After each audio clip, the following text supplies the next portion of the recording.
Isang pinagpalang araw po sa inyong lahat, mga minamahal kong mga kapatid sa Panginoon. Pagpalain po kayo ng ating Diyos na buhay, at kung saan man po kayo naroroon ngayon, ang kapayapaan at biyaya ng ating buhay na Diyos nawa ang inyong maranasan. Ako po ang inyong lingkod, si Pastor Ruel Camia po, mula po dito sa Winnipeg, Manitoba, Canada, para po sa ating pag-aaral ng salita ng Diyos ngayong umaga. Welcome po sa Tinig ng Pag-asa. Ang atin pong pag-aaral ngayong umaga ay pinamagatan ko pong God alone gets the glory. Ayan po ang ating pamagat. Glory belongs to God alone. Soli Deo Gloria. Atin pong pag-aaral ay hahanguin natin sa Aklat ng Mga Gawa, chapter 12, beginning verses 18 to 25. Ayan po ang ating pag-aaral. Samahan po ninyo ako at atin pong basahin ang mga talata. Acts chapter 12, verses 18 to 25. In the morning, there was no small commotion among the soldiers as to what had become to Peter. After Herod had a thorough search made for him and did not find him, he cross-examined the guards and ordered that they be executed. Then Herod went from Judea to Caesarea and stayed there. He had been quarreling with the people of Tyre and Sidon. They now joined together and sought an audience with him. After securing the support of Blastus, a trusted personal servant of the king, they asked for peace because they depended on the king's country for their food supply. On the appointed day, Herod, wearing his royal robes, sat on his throne and delivered a public address to the people. They shouted, "This is the voice of God, not of man." Immediately, because Herod did not give praise to God, an angel of the Lord struck him down, and he was eaten by worms and died. But the word of God continued to spread and flourish. Pagpalain nawa ng Panginoon ang pagkabasang ito ng kanyang banal na salita na sa umaga pong ito ay ating pagbubulay-bulayan. Wala na pong masyadong mahabang paliwanagan. May dalawang punto po na gusto kong pagtuunan natin ng pansin sa atin pong mga talatang binasa. Una, yung punto, ano nangyari? Yung punto na God always wins. The first point. Pasensya na po kayo. Medyo nagloloko na naman ng computer. So, God always wins. And second, the gospel always works. Ito po mga kapatid ang dalawang mahalagang katotohanan na idinadalangin ko na ating lubusang mapag-unawa sa atin pong mga talatang binasa. Dalawang main point of the passage. God always wins, and second, the gospel or the good news of God always works. So, here is what I am going to teach you today, and I am hoping that we can learn today.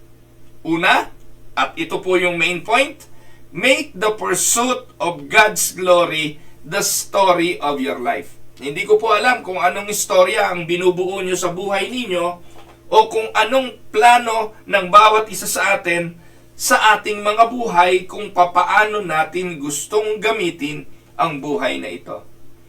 But the challenge that I am hoping that we can learn today is to make the pursuit of God, the pursuit of His glory, the main story of our lives.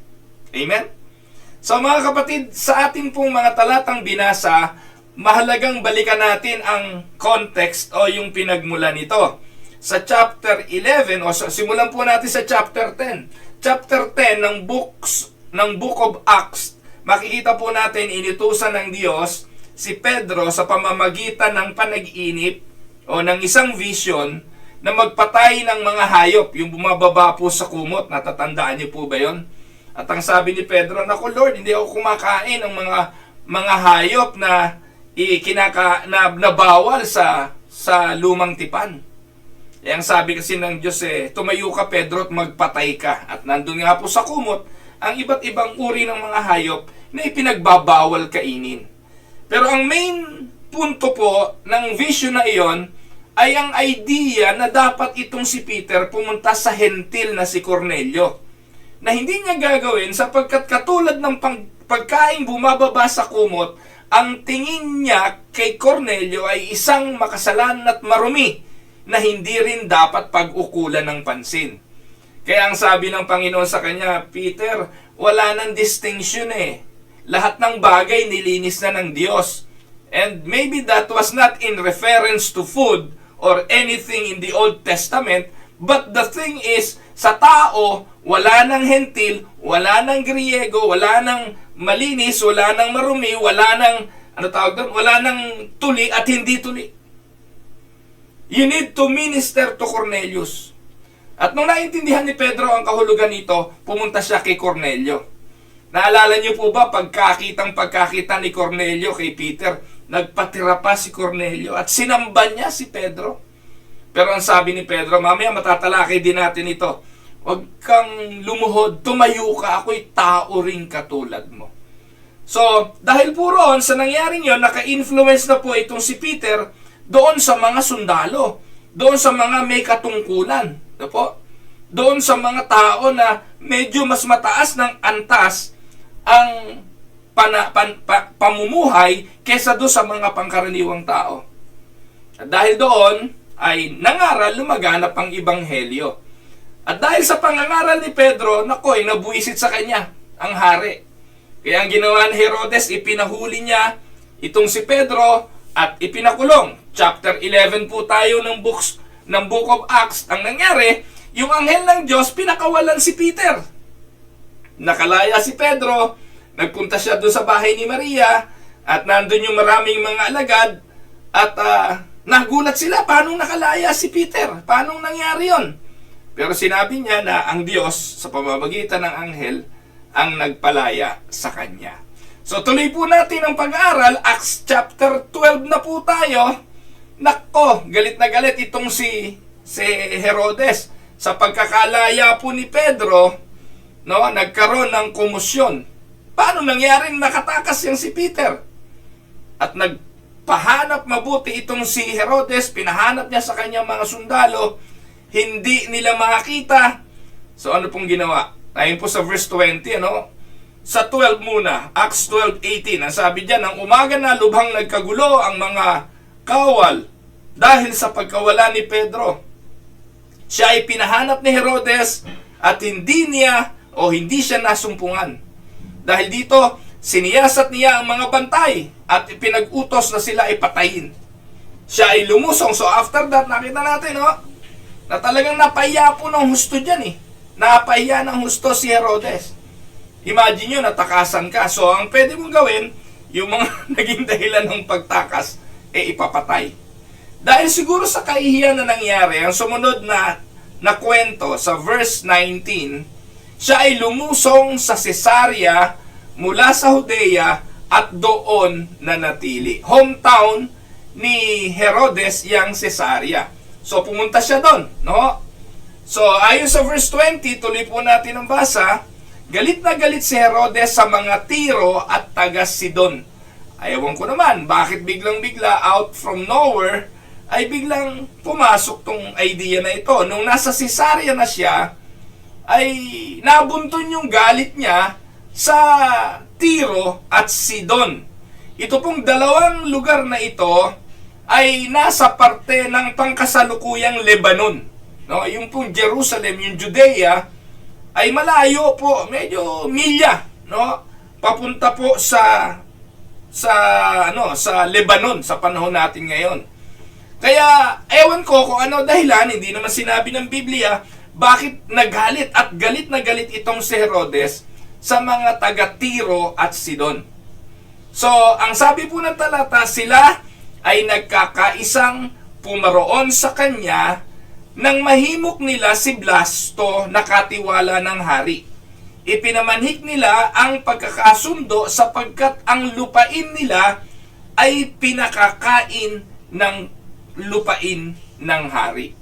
So makikita po natin dito sa kwentong ito sa Acts chapter 12:20 na yung Tiro at Sidon umaasa sa Jerusalem o doon sa Judea sa kaharian ni Haring Herodes para sa kanilang sustenance, sa kanilang pagkain. Kaya they cannot afford na magalit ang hari sa kanila. Dahil pag nagalit ang hari sa kanila at nagkaroon ng economic embargo o sanction, wala silang kakainin. Magkakagutom sila.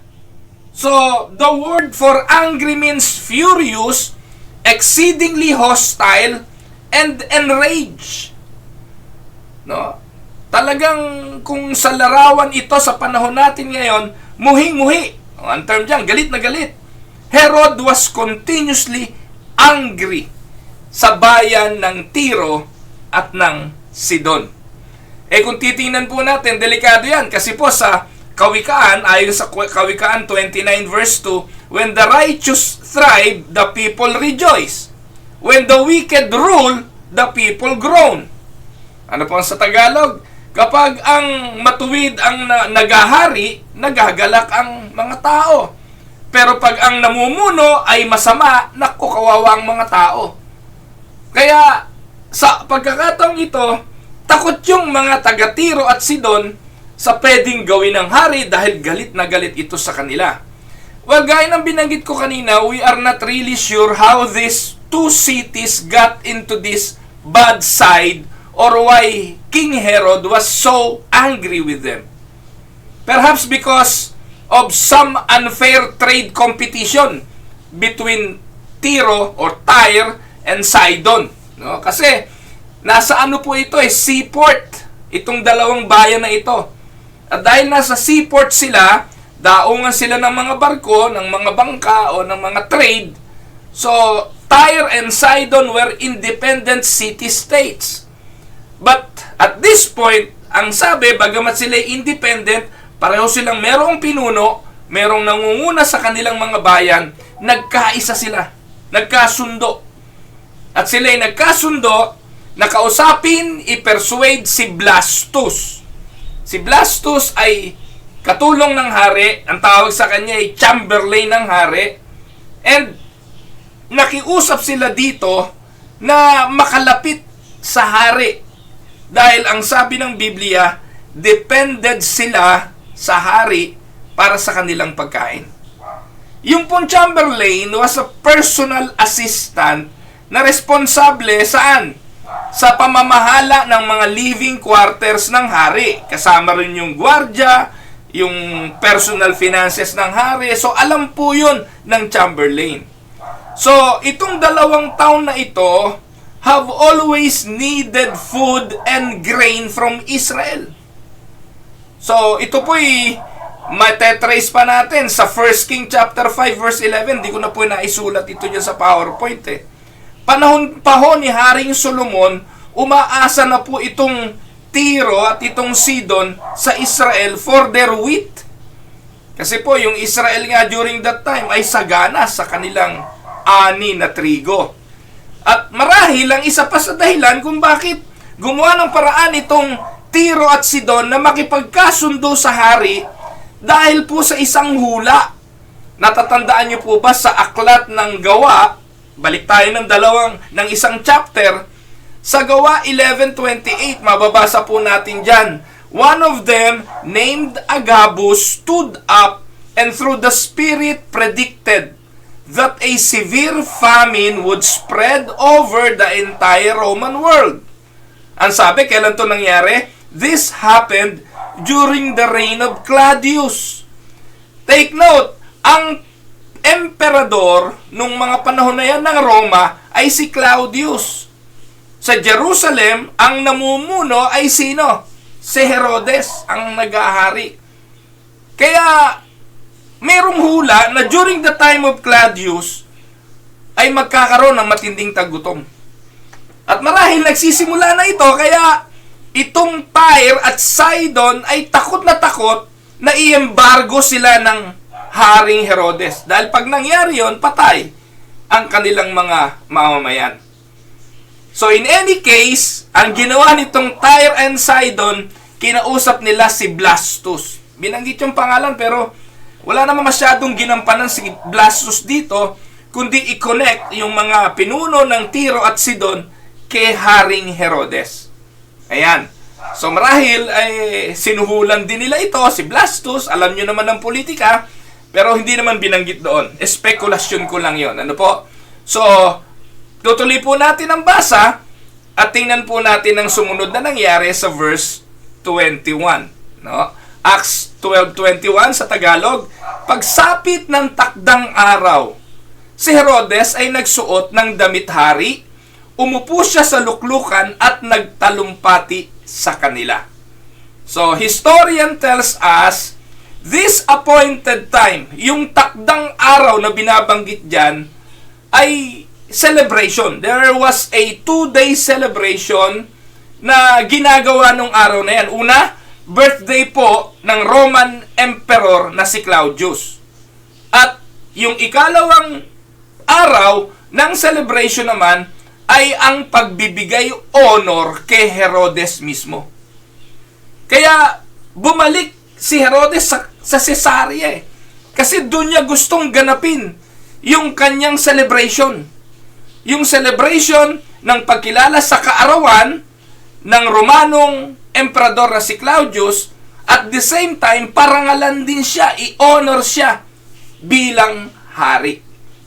So, binanggit po ng talata, si Herod ay nagsuot ng kanyang royal military apparel. Sabi po ng historia na si Josephus, binanggit niya na yung robe na suot ni Haring Herodes ay pure silver or kulay silver. Na talagang dahil sa silver, pag nasikatan ng araw, nagniningning ito. At yung mga Middle Eastern sun during that time, masikat ang araw, pag tinamaan po yung silver ornament na nakasuot po sa kanyang roba, maningning at maningning ito sa paningin ng mga tao. Na magkikreate ito na parang crystal, ano tawag doon? Yung ginagamit sa disco, yung disco ball. Na pag tinamaan ng sikat ng ng sikat ng ilaw, magbabounce yung mga lights. So, Herod at that time was a spectacle of glory and splendor. Kung nakakapanood po kayo ng mga pelikula ng mga Roman time, ano po, yung mga digmaan ng mga Romano, makita nyo po yung hari nakaupo sa trono, tapos nagniningning. Kung napanood nyo po yung pelikula na Apokalipto, no? Ayan, yung panahon ng Romans yun, di ba? Yung mga Apokalipto, yung mga pelikulang yun. So, ganun po yun. The throne also known as the judgment seat of the king. Kung ano sabihin ng hari habang siya nakaupo sa trono, no po, mangyayari yun. Hindi pwedeng hindi ito masusunod. Sabi nga, ang utos ng hari, hindi pwedeng mabali. So, sa verse 22, ano nangyari? Dahil po, a day of honoring the king, ay nagsigawan ng mga tao. Ayan. The crowd pampered and praised the king. Ang mga tao ay sumigaw, tinig ng Diyos at hindi ng tao. Habang nagtatalumpati, habang nagde-deliver ng kanyang oration itong si Herodes, the crowd gathered and they shouted, "This is not the voice of man. This is the voice of God." Ano po? The word shouting indicates this was a continuous cry or loud clamor ng mga tao. Marahil kapares din ito noong sigaw ng mga tao na binanggit din ni Lucas sa kanyang aklat ng panahong pinapili ni Pilato ang mga tao kung sino pipiliin, si Herodes o ang ating Panginoong Jesucristo. Si Herodes.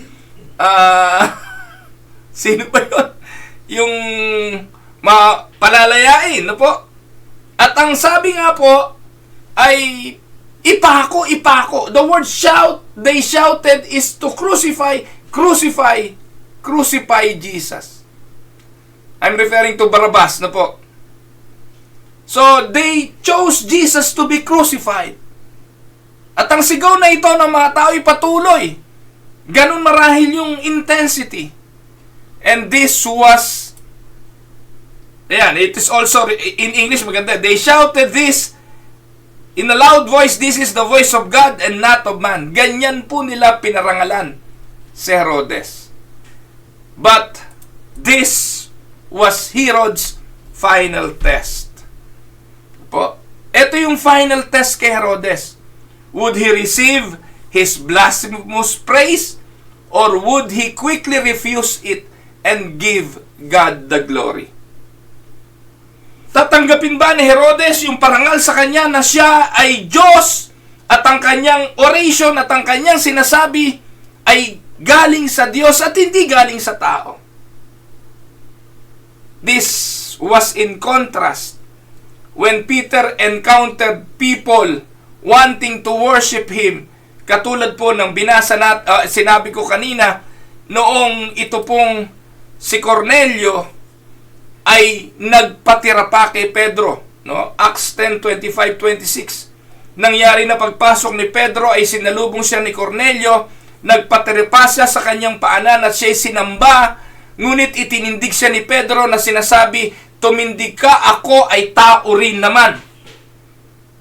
So, hindi po ito tinanggap ni Peter kasi nga, ang glory, ang worship, ang pagluhod, ang pagsamba, dapat sa Diyos lang. Pero ano po ang nangyari? Ano po? Dito po kay Herodes, nang sinabi at sinigaw ng mga tao, hindi ito tinig ng tao! Tinig ito ng Diyos! Tinanggap lahat ito ni Herodes. At buong kagalakang kinilala niya ang isinisigaw ng mga tao. Herod, in the scripture, neither denied nor deflected this adoration.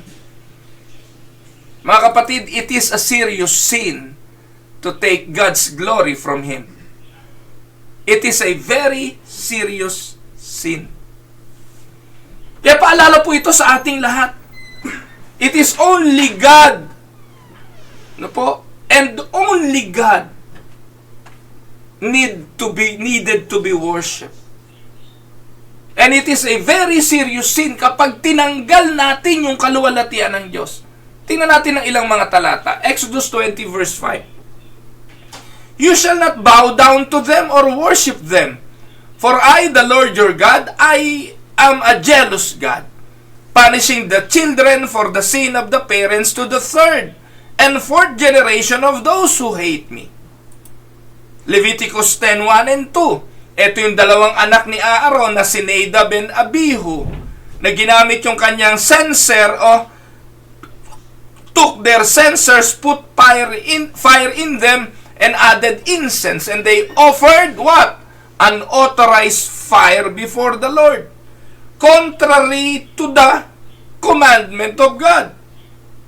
So fire came out from the presence of the Lord and consumed these two sons of Aaron.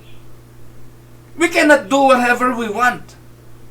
We cannot just do anything na hindi inyuto sa atin ng Panginoon para sa kanyang kalwalhatian. Deuteronomy chapter 4 verse 23-24. Ano sabi diyan? Be careful not to forget the covenant of the Lord your God that who made with you. He made with you. Do not make for yourselves an idol in the form of anything the Lord your God has forbidden. For the Lord your God is a consuming fire, a jealous God. Pinatunayan niya sa Leviticus 10:1 and 2 nang kinonsume ng Diyos si Nadab at si Abihu. Ano pa ho? Isaiah 42 verse 8. Ang sabi diyan, I am the Lord, that is my name. I will not yield my glory to another or my praise to idols. Ituloy po natin 48:11, for my own sake, dalawang beses inulit, I do this. How can I let myself be defamed I will not yield my glory to another. God repeats, for my own sake. Twice meaning emphasis. I do this not for your sake, it is for my own sake. I will not yield my glory to another. Sa Psalms 115 verse 1, not to us, Lord, not to us, but to your name be the glory because of your love and faithfulness. Herod did not rebuke nor reject the people's applause. Sa Luke 17:10, tayo nga ng mga lingkod ng Diyos, o tayo ng mga nangunguna sa gawain ng Panginoon, ang sabi, kapag nakagawa tayo ng anuman o anumang uri ng paglilingkod, ano dapat ang sabihin natin? So you also, when you have done everything you were told to do, should say, we are unworthy servants. We have only done our duty.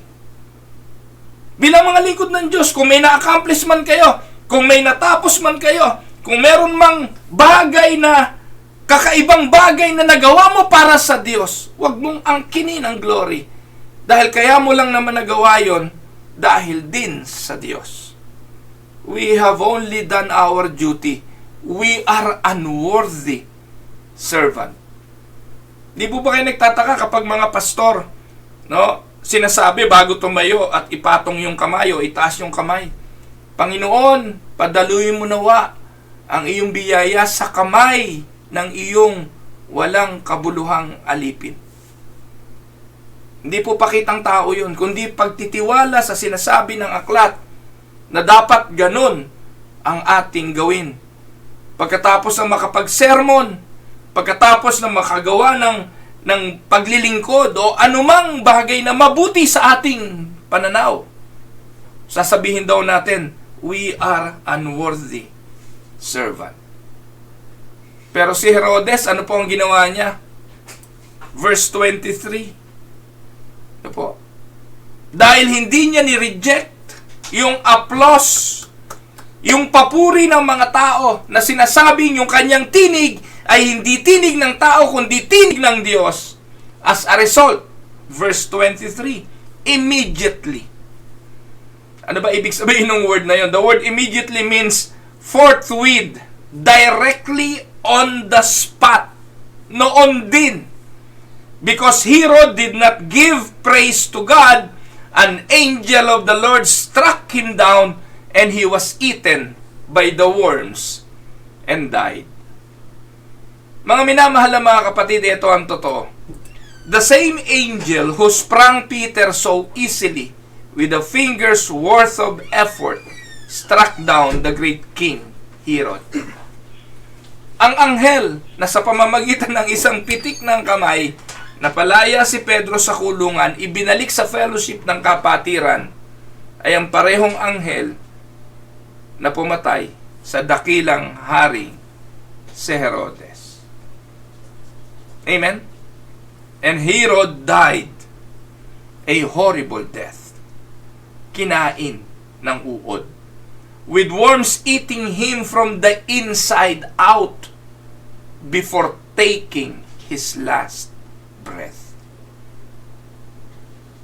And this makes me think of how God switched the outcomes of Peter and Herod. In Proverbs chapter 11 verse 8, inililigtas ng Diyos sa kahirapan ng matuwid, ngunit ang masamay kanyang pinababayaan.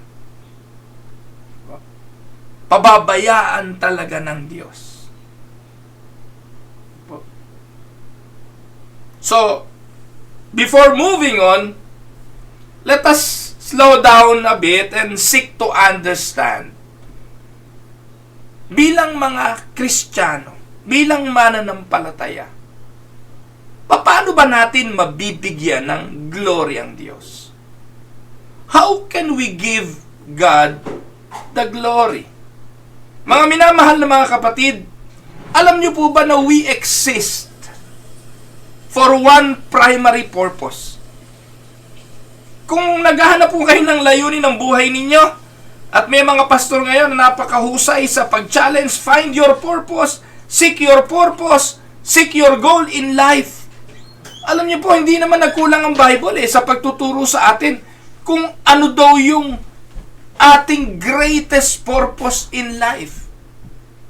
Sabi po, the greatest good we can do is to always seek God's glory. And one statements of faith ng Reformation, ano sabi doon? Yung Reformation ay may solas, 5 solas.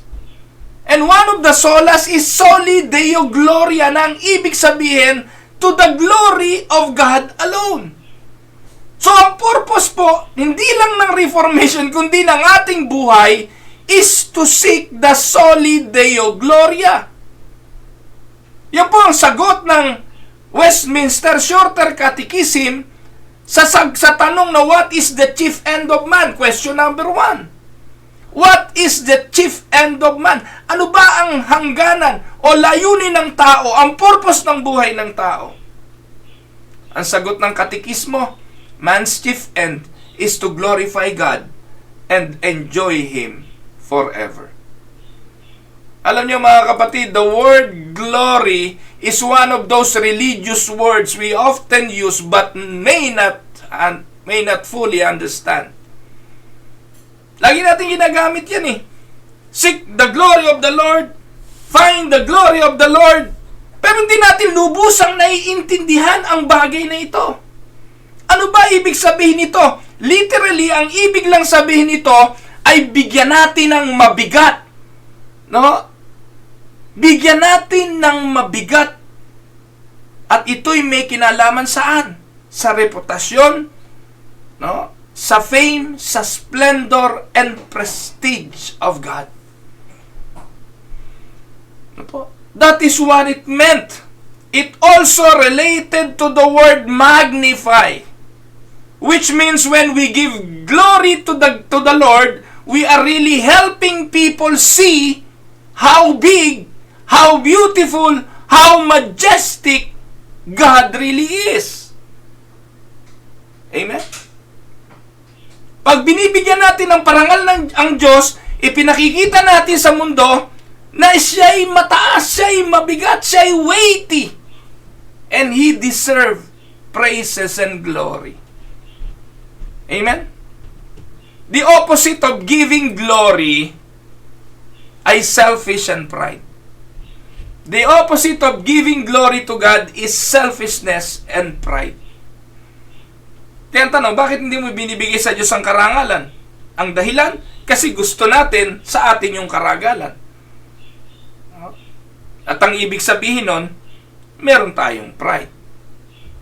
If I am interested in taking credit or just focusing on myself, then God doesn't get the glory. Amen? Simple, wala akong masyadong mahirap na paliwanag dito. Kapag ang Diyos ay deserve yung glory at inangkin mo yung glory sa anumang iyong ginawa, pananalangin, pagbibigay, pagtulong sa kapwa, pag-aayuno, anumang mabuting bagay. Kapag inangkin mo ang glory nito, you are taking out the glory to God. At iyon ay selfishness and pride. Amen? One thing to keep in mind, listen to this mga kapatid. One thing to keep in mind is we are not giving to God what He doesn't have.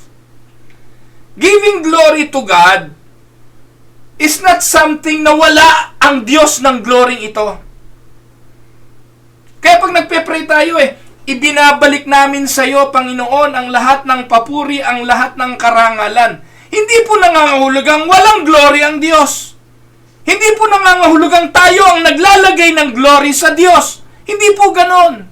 Kaya hindi rin masama yung prayer na, Lord, we give you all the glory, we give you all the praises, because that was just an acknowledgement that you have the glory And we are giving it back to you, acknowledging that you have it already. Amen? We need to keep that in mind. We are not giving to God what He doesn't have. Tanong, ano bang meron tayo na wala ang Diyos? Ano bang bagay ang wala ang Diyos? Maging yung glory na ibinibigay natin sa Kanya, Kanya na yun eh. Pero bakit tayo inuutusan na ibalik yung glory sa Kanya? Para ma-magnify yun sa ating mga buhay. Because it is for our own benefit. Kapag in-acknowledge kasi natin yung glory ng Diyos, nadidiminish ang pride, nadidiminish yung ating self-reliant. Amen? We simply acknowledge and magnify what He already has and who already is. Who He already is. Amen? Ang ganda ng sinabi ni Charles Ryrie. Sabi po ni Charles Ryrie, God's glory is His reputation. So to live for God's glory means to live so that God's reputation is enhanced. God's reputation heightened in quantity and quality and not diminished in any way. So yung glory ng Diyos, yung kanyang reputasyon. Kaya pag ang tao, ibinabalik yung papuri sa Diyos, ibinibigay yung kaluwalhatian sa Diyos, ano nangyayari? Napaparangalan yung reputasyon ng Diyos. Siya ang naitataas, siya ang napaparangalan, siya ang napapupurihan. And every time na binabawi natin yung glory, hindi natin sinasabit inaangkin, ano nangyayari? Yung reputasyon natin ang ating itinataas. Katulad yan ng mga Pariseo sa Luke chapter 16 o 18 ba, na umakyat sa panalanginan kasama yung, mayroon pang isang umakyat, yung publikano. Ano po ang panalangin noong Pariseo? Lord, ako'y naghihikapo, ako'y nag-aayuno, tumutulong ako sa mga dukha, hindi ako katulad ng taong yan. Sa halip na ang Diyos ang maparangalan dahil siya'y gumagawa ng mga bagay na tama naman, walang masamang mag-ayuno, walang masamang tumulong sa dukha, walang masamang magbigay ng ikapu, walang masama doon. Pero ang sabi ng Panginoon, yung mga itinataas ang sarili ibababa at yung mga nagpapakumbaba ay itataas. Kaya hindi sa pakinabang ng Diyos yung pagbibigay natin ng glory sa Kanyang pangalan. Because nasa Kanya yun eh. Ang pagbibigay ng glory sa Diyos ay para sa ating kapakinabangan. Amen? Sabi ni Thomas Watson, ito po si Thomas Watson, isa po ito sa Puritan ng 1600s. Sabi po niya, how shall we know when we aim at God's glory? Paano natin malalaman kung namumuhay tayo para sa kaluwalhatian ng Diyos? Paano natin malalaman kung yung lifestyle na meron tayo ay ayon sa kaluwalhatian ng Diyos? Sabi ni Thomas Watson, number 1, when we prefer God's glory above all other things. Kapag ang preference natin, ano man ang ating ginagawa, kumakain man o umiinom, ay ginagawa natin para sa kaluwalhatian ng Diyos, then we can know that our aim is God's glory. Second, when we are content that God's will should take place, though it may cross ours. Kapag tayo ay kontento na nasunod yung kalooban ng Diyos kahit minsan mabigat sa atin. Katulad po ng nangyari sa Panginoong Hesus. Father, if it is your will, may this cup pass before me, but not my will, but your will be done. Kapag kontento tayo na kahit yung prayer nating gustong-gusto nating makamit, ay hindi ibinigay ng Diyos. Dahil nananampalataya tayo, kaya hindi binigay, meron siyang ibang layunin at marahil hindi niya talaga ito purpose sa buhay natin, magtitiwala pa rin tayo at makukontento. Doon po natin malalaman na ang aim ng buhay natin ay para sa kaluwalhatian ng Diyos. Katulad ni Apostol Pablo na dumalangin siya para tanggalin ang tinik niya sa laman pero hindi ito tinanggal. No?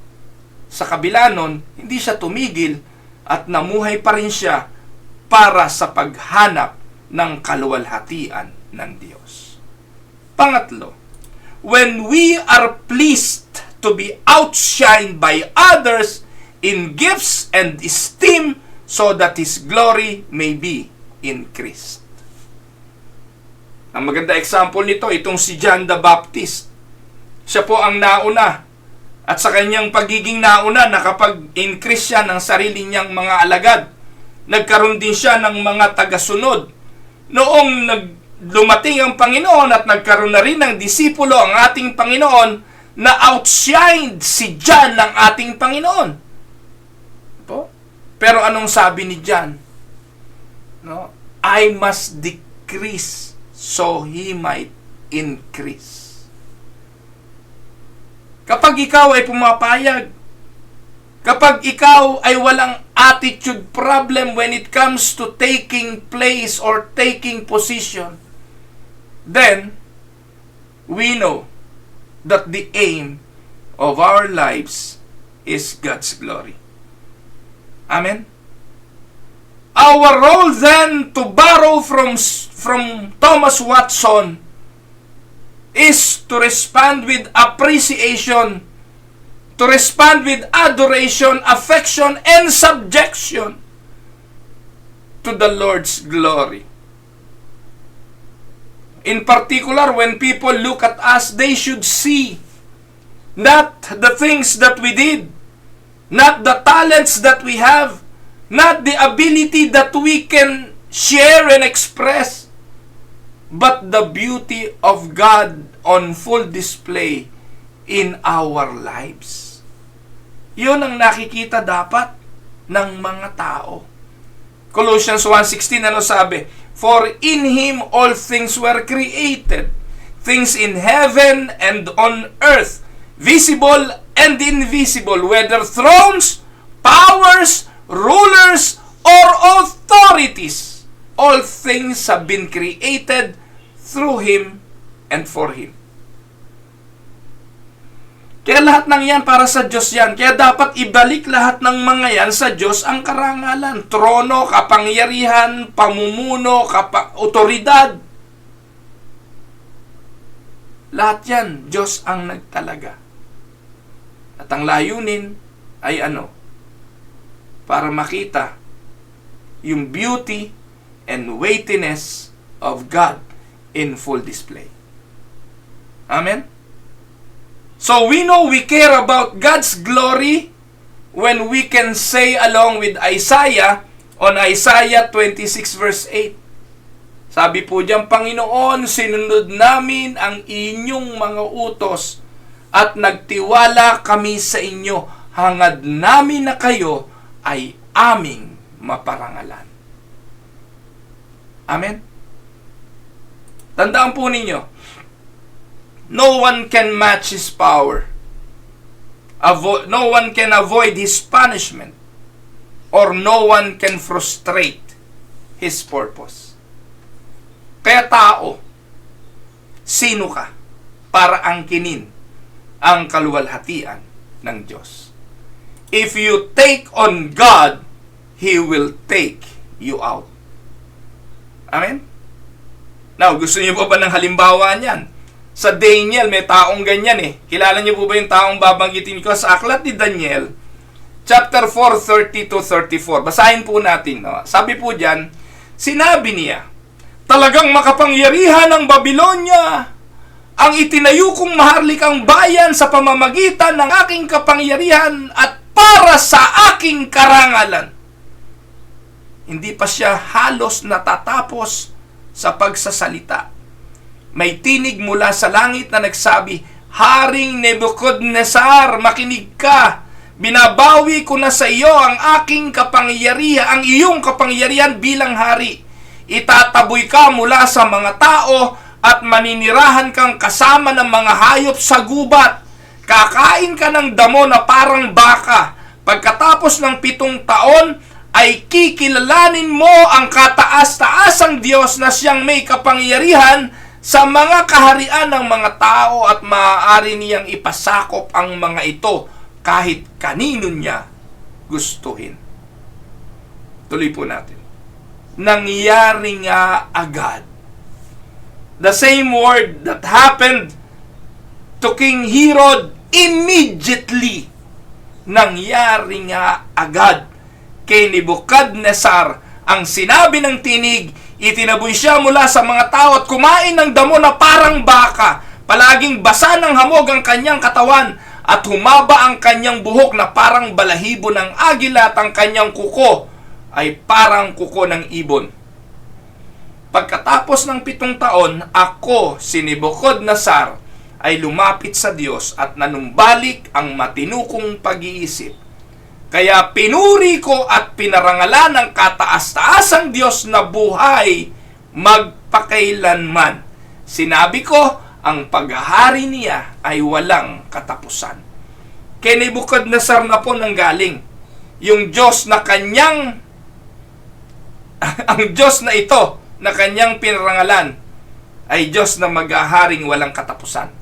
Hindi po nagbabago ang Diyos ni Nebuchadnezzar at ang Diyos natin ngayon. Ang Diyos na ito'y the same noon, ngayon at magpakailanman. Ang glory ay Kanya lang. Mabuti na lang si Haring Nebuchadnezzar binigyan ng ikalawang pagkakataon. Paano tayo? Nakakasiguro ba tayo na we have a second chance? Do you know what happened sa Tower of Babel? Sa Torre ni Babel, ano sabi ng mga tao? Nagkakaisa sila ng wika. Let us build a city with a tower and with a name. Bubuo sila ng bayan na may tore, na may pangalan, na abot sa langit. Total defiance sa utos ng Diyos na sila ay magpakarami at kalatan ng buong lupa. But they don't want that. They want a tower of their own. And that tower represents what? Their pride, their ingenuity, their majesty. Na every time na makikita nila yung tower, hindi sila lalayo, makakabalik sila saan man sila pumunta. Because that is their tower. Pero winasak ito ng Diyos. Pinag-iwahiwalay sila ng Diyos. Binago ang kanilang wika upang hindi sila magkaunawaan. Because God always win, make the pursuit of God's glory the story of your life. Amen? Patay si Herodes. So, tingnan natin ang verse 24. Tuloy po natin ang pag-aaral. Sa verse 24, anong naging resulta ng pagkamatay na ito ni Herodes? Ang sabi, ang salita ng Diyos ay lumago at lumaganap. Wala nang Herodes na huhuli kay Peter, nakapangaral na si Peter. Ang sabi diyan, the word of the Lord increased and multiplied. The word but is a term of contrast. But the word of the Lord increased and multiplied. Tandaan po ninyo mga kapatid, nothing could stop the spread of the gospel. It didn't just increase incrementally, it continued to multiply magnificently. The word multiplied means to be made full. Herod was story and history, but Jesus was alive. The leader of that part of the world was dead, but the living word, the gospel, was alive. May ginampanang role ang mga uod na kumain kay Herod, pero makapangyarihan ng ginampanan ng salita ng Diyos para ipangaral ang kaluwalhatian ng Diyos. The worms wipe out Herod while the inspired infallible, irresistible, inerrant, invisible, and authoritative Word of God marches on. The Word of the Lord continues to save sinners and sanctifies the saints. God always wins, and the gospel always works. Amen? Gusto ko po ang sinabi ni Stephen Cole sa chapter 12. At the beginning of Acts chapter 12, he said, "We have James dead, Peter in prison, and the tyrant Herod basking in his popularity and power. But at the end of chapter 12, we have Peter free, Herod eaten by the worms, and dead, and the word of God growing and multiplying." Can we say amen?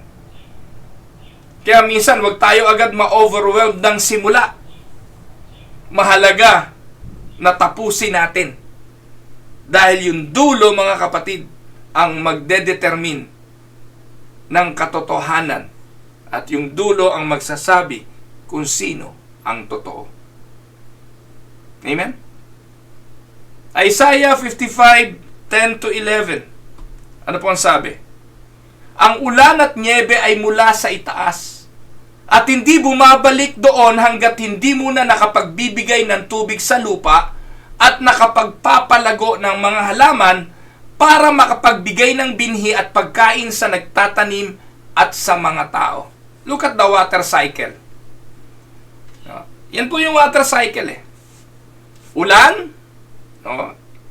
Kung hindi man ulan o yelo, dito po kasi sa amin eh, yelo, niebe, galing yan sa taas. At yan po ay hindi babalik doon sa taas kung hindi niya na-fulfill yung kanyang purpose, and the purpose is to water the plant, makapagbigay ng binhi at pagkain sa mga nagtatanim na mga tao. Sabi ng verse 11, "Ganyan din ang aking mga salita. Hindi ito mawawala ng kabuluhan. Isa sa katuparan nito ang aking ninanais at isasagawa ang aking layunin kung bakit ko ito ipinadala."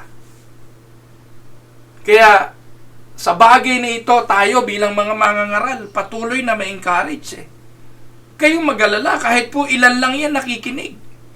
Huwag kayong titigil. Kasi yung salita ng Diyos, hindi yan babalik hanggat hindi natutupad ang layunin ng Diyos sa mga salitang yan. Amen? Throughout the centuries, people have declared God to be dead, and they have tried to ban the Bible to no avail. May isang tao, French author, na ang pangalan niya ay Voltaire. Isa po siyang ateistang hindi naniniwala sa Diyos na nabuhay noong 1700. Reportedly held up a Bible and smugly declared, habang hawak yung Bible, sabi ni Voltaire, "In 100 years, this book will be forgotten and eliminated." Shortly after his death, his own house became the headquarters for the Geneva Bible Society, which distributed millions of Bibles he had assigned to extinction. We cannot mock God. We cannot discredit the Word of God. Amen? Now, ano po ang naging resulta ng mga bagay na ito? Nasa verse 25 ang sagot. "When Barnabas and Saul had finished their mission, they returned from Jerusalem, taking with them John, also called Mark." Verse 25 shows us how God positions gospel worker to do the work of the gospel proclamation. While King Herod was being hollowed out by worms, our holy God was preparing some key servants for missionary work. Ito po yung first missionary journey ni Paul at ni Barnabas. Kasama nila si John Mark. Amen? Tandaan, mahirap sumikad sa matulis. Ang Diyos ay gawaran natin lagi ng pagpaparangal, for He deserves all the glory. Soli Deo Gloria. Ito po ang inyong lingkod, si Pastor Ruel Camia, mula po dito sa Winnipeg, Manitoba, Canada, para po sa ating pag-aaral ng salita ng Diyos ngayong umaga, dito sa Tinig ng Pag-asa. God bless everyone.